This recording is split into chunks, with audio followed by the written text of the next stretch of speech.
the fragrance of it, guess what? When you step out of there, your body and your clothes will also be filled with the same fragrance, and vice versa. Therefore, if you are in an environment like this, then it becomes that much easier. Isn't it said in regards to a language? If you want to learn a language, you can take a course here in Rutgers, and inshallah you'll start speaking Arabic in a couple of years' time. Or you can go live and completely immerse yourself into an Arab world, an Arab country, live there. Heck, if you're not married, get married over there as well. And then you'll have the complete command on the language, right? That's how you are able to get that command. The same thing is over here. When you immerse yourself completely in good habits. In this way, what seems difficult at first, no, this is not for me. This language is not for me. There's no way I can learn this language. The moment you land yourself there and you're constantly now being pulled into speak, everything becomes that much easier. Same thing is with this spiritual aspect of being grateful and thankful.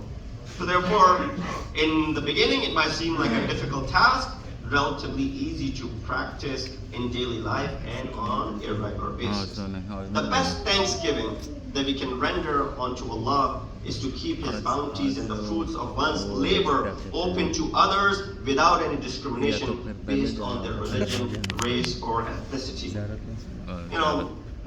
This is again a humanistic concept, but at the same time, as I said in the beginning and reiterated, Islam came and only reinforced it. Therefore, it is incumbent upon us that while we remind ourselves, while the capitalist society has its agenda behind, there's Thanksgiving on one day, and then there's a Friday, which is for some reason called black, and there's nothing black or white about Friday.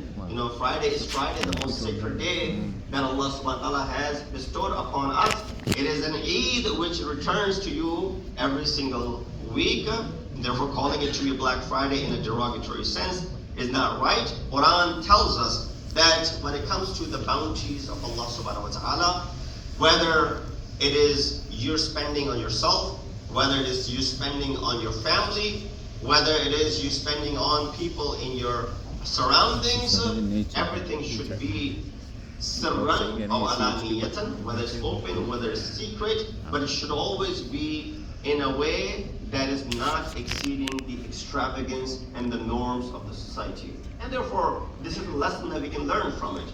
That what the capitalist society wants is more and more to be spent beyond your ability. You have a credit card, go ahead and swipe it. You have a limit of this much. Do you have this much to pay back? No, I don't. But I'll make, minimum payments. That's a no.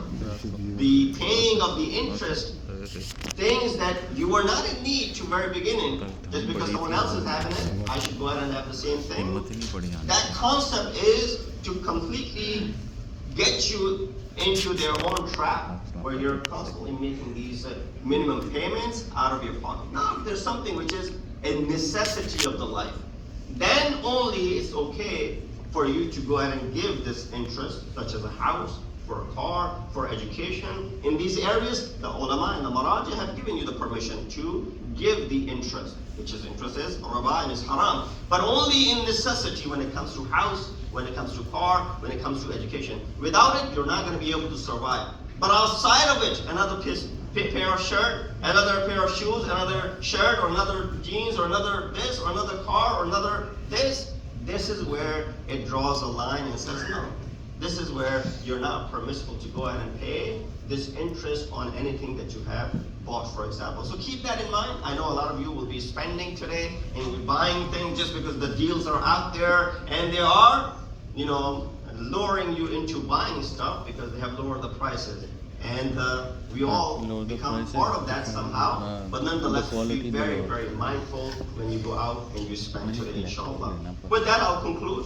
Thankfulness and gratefulness is a feature that Islam prides upon. Ayat after ayat, I've quoted like 6 or 7 ayat for you, ahadith after ahadith, tell us to be a very grateful person. You don't have to be, millionaire to be able to be grateful or to be ungrateful. You don't have to have the other features in your life for you to be thankful or unthankful. you see ordinary people be very thankful and grateful to the smallest of the bounties of Allah subhanahu wa ta'ala. I'll conclude with a story. A man who had lost everything and was completely, to the ground. That to the extent that he didn't even have any shoes on his feet. And he was saying that, now that is it, that's the limit. I'm going to go to the house of worship and I'm going to go ahead and complain to Allah subhanahu wa ta'ala that to what extent am I going to be tested?